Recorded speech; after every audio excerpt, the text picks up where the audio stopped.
Et à 7h18 sur Europe 1, Dimitri Pavlenko, place à l'édito éco. Bonjour Olivier Babot. Bonjour Dimitri, bonjour Anissa, bonjour à tous. Olivier, ce matin, vous nous parlez du retour des barrières douanières face à la montée du protectionnisme américain. Certains aimeraient bien voir l'Europe répondre par des mesures similaires. Est-ce que c'est une bonne idée selon vous ? Dimitri, sur le papier, l'idée paraît séduisante. Taxer les importations, c'est censé protéger les emplois locaux, rééquilibrer la balance commerciale, faciliter la réindustrialisation. Mais dans la réalité, ces taxes finissent surtout par peser sur les consommateurs du pays qui les impose. Mais pourquoi c'est le consommateur qui paierait les barrières douanières ? Alors, c'est la règle bien connue de l'incidence fiscale. Celui qui paye la taxe, c'est pas l'entreprise étrangère importatrice, mais in fine, le consommateur qui paiera plus cher. Même les entreprises locales sont contraintes d'ailleurs à des hausses de prix, parce que les matières premières, les approvisionnements divers, sont taxés aussi. Et c'est comme ça. Les barrières douanières sont inflationnistes pour le pays qui les met en place. Et qui les met en place, d'ailleurs, c'est un risque majeur pour Trump, qui a été élu en partie, parce que l'inflation avait été très mal vécue par les Américains sous Biden. Sa politique de tarifs douaniers risque un sévère retour de flamme. Oui, c'est ce qu'on avait déjà vu d'ailleurs lors de la guerre commerciale entre les États-Unis et la Chine à partir de 2018, lors du premier mandat de Donald Trump. Exactement. À cette époque, les taxes américaines sur les produits chinois ont coûté en moyenne, d'après les études, $1 300 par an à chaque ménage américain. Vous vous rendez compte ?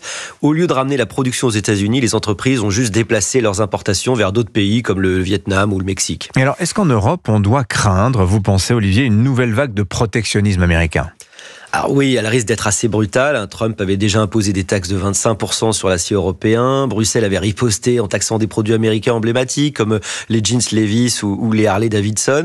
Et ce genre d'escalade ne fait aucun gagnant. Et est-ce qu'on ne devrait pas, si c'est ce qui se produit, que répondre en érigeant, nous aussi, Européens, des barrières tarifaires ? Est-ce que cette stratégie est défendable ? À mon sens, c'est un piège. C'est tentant, mais c'est un piège. Alors, l'Europe a toujours été l'un des plus grands défenseurs du libre-échange et pour une bonne raison, elle en dépend. Fermer nos frontières de l'échange, dépend de l'échange. Fermer nos frontières, c'est risquer des représailles, renchérir le coût de nos importations stratégiques. Ce serait suicidaire de taxer les batteries coréennes, les microprocesseurs taïwanais, alors que nous ne produisons pas ces technologies. En fait, ce serait nous taxer nous-mêmes. Mais alors on fait rien. Alors non, il faut quand même réagir, mais réagir intelligemment. Alors l'Europe, c'est la seule région du monde à imposer des normes sociales et environnementales strictes. D'ailleurs, on peut en discuter, mais plutôt que des taxes, elle devrait insister sur les barrières non tarifaires, exiger autrement dit que les produits importés respectent systématiquement nos standards écologiques et sociaux. Alors ça mettrait fin à une concurrence déloyale sans enclencher une guerre commerciale. Évidemment, ça évite pas totalement petits effets inflationnistes. Donc on n'imite pas Donald Trump, mais on ne reste pas passif non plus. Oui, alors ce dont nous avons besoin, c'est pas d'un retour au nationalisme économique, mais d'un capitalisme stratégique adapté au XXIe siècle.